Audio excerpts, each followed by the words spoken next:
好，咁話咁快呢，我哋就已經上到嚟呢個單位啦。咁今日呢，同大家參觀呢一個呢，就係柏傲莊兩房472尺實用面積嘅單位。咁我哋事不宜遲，一齊參觀一下。咁一入門口呢，就係一個玄關位置啦。咁你會見到呢一度呢，都係用咗一個木紋嘅飾面嘅設計啦。咁成個風格呢，都係一個北歐嘅感覺嘅。咁而我自己咧覺得最特別咧就係啲燈掣啦，佢都做咗一個金色比較復古啲嘅設計，咁就呼應翻咧成個風格比較一致啲啦。咁而鞋櫃咧就做咗一個圓弧形嘅設計。咁行到嚟呢邊呢，咁呢個咧就係一個長形嘅開積啦，咁就比較容易啲規劃到個客飯廳啦。咁呢邊呢，就係一個開放式嘅廚房。咁個櫥櫃咧都用咗一個墨綠色啦，咁比較有一種田園嘅風格嘅。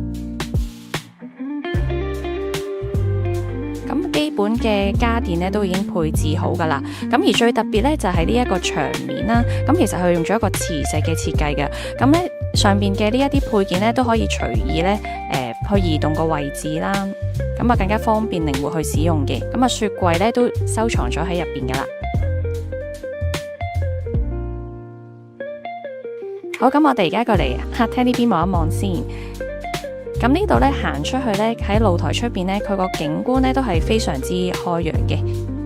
咁主要咧就係望翻一個內園嘅泳池景啦。咁而且佢同其他座數嘅距離咧都比較遠啲，咁所以咧相對呢嗰個視線咧好開揚。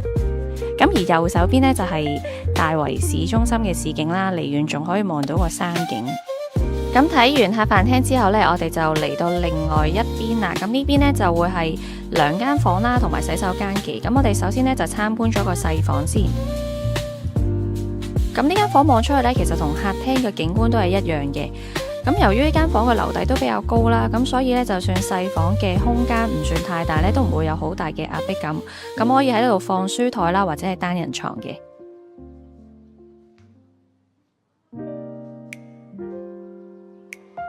咁另一邊呢，就係主人房啦。咁主人房呢度呢，望出去呢，同細房客廳嘅景觀都係一樣。咁而且呢個採光度都唔錯嘅。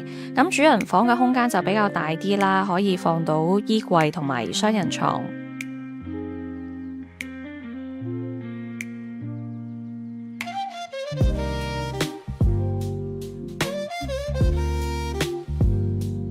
咁我哋而家咧就參觀埋個洗手間啦。咁洗手間咧嘅設計咧最特別咧就係佢個星盤同埋坐廁咧都用咗墨綠色啦，咁就可以同個廚房咧有一個首尾呼應嘅感覺。咁而且咧佢嗰啲水龍頭咧都用咗一個比較復古啲嘅金色啦，咁成個感覺咧都係好有一種低調奢華嘅感覺嘅。咁而呢度咧亦都隱藏在咧一個可以晾衫嘅位置啦。咁如果你平時洗完衫咧，就可以直接喺呢個位置度掛衫啦。咁中間呢度咧就會有一個燙衫板。咁洗衣機咧就放咗喺下邊呢個位置。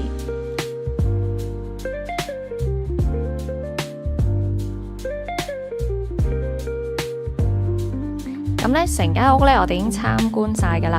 咁如果大家咧都想睇現樓啦，咁歡迎咧 WhatsApp 聯絡我 Yumi 約我去睇樓啦。多謝晒大家，拜拜。